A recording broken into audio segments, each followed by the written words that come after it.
The Israelites did evil in the eyes of the Lord, and for 7 years he gave them into the hands of Midianites. The Israelites hid themselves in mountain clefts, caves, and strongholds. Whenever the Israelites planted crops, the Midianites and the Amalekites invaded the country to camp on the land and ruin the crops. The oppression was so great that the Israelites cried out to the Lord for help. He sent them a prophet who said, I brought you up out of the Egypt, out of the land of slavery. I rescued you and delivered you from all your oppressors. I drove them out before you and gave you their land. I said to you, I am the Lord your God.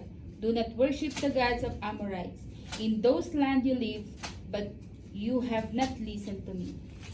While Gideon was threshing wheat in a winepress to keep it from the Midianites, the angel of the Lord came and sat down under the oak in Ophrah that belonged to his father Joash. The Lord is with you, mighty warrior. Pardon me, my lord, but if the Lord is with us, why has all this happened to us? Were all these wonders that our ancestors told about us when they said, did not the Lord bring us out of Egypt? But now the Lord has abandoned us and give us into the hands of the Midians.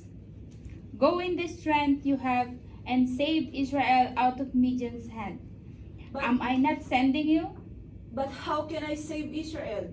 My family is the weakest in Manasseh, and I am the least in my family.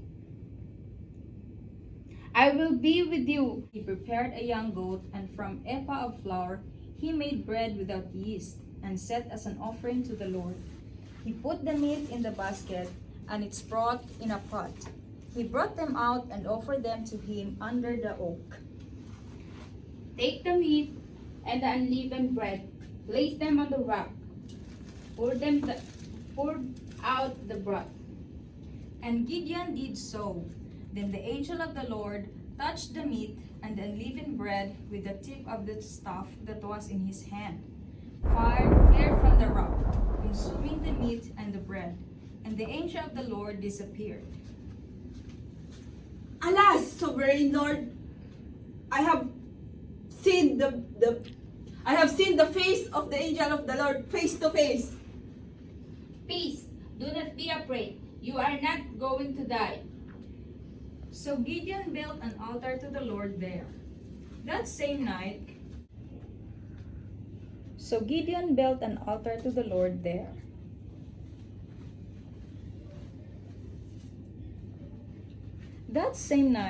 the Lord said to him, Take the second bull from your father's herd, the one 7 years old.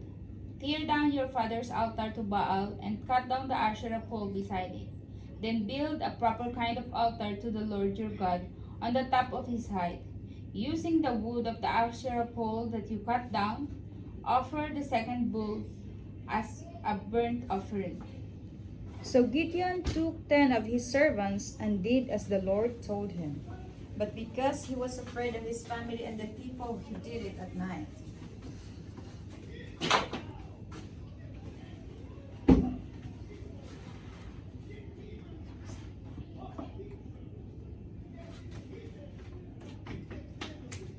In the morning, when the people found out what happened to Baal's altar, they asked each other. Who did this? They were told, Gideon, the son of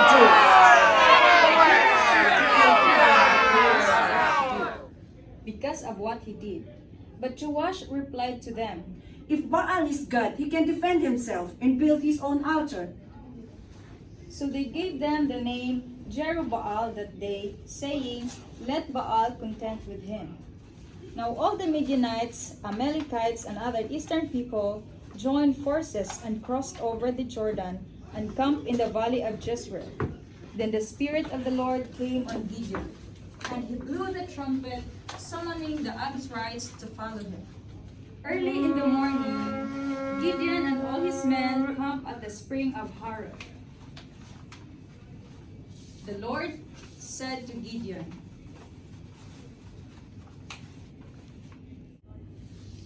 Early in the morning, Gideon and all his men camped at the spring of Harod.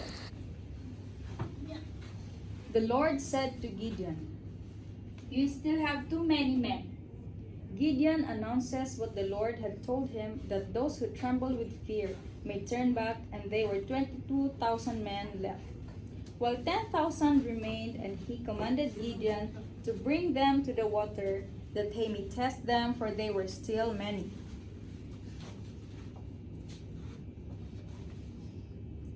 Separate those who lap the water with their tongues as a dog laps from those who kneel down to drink.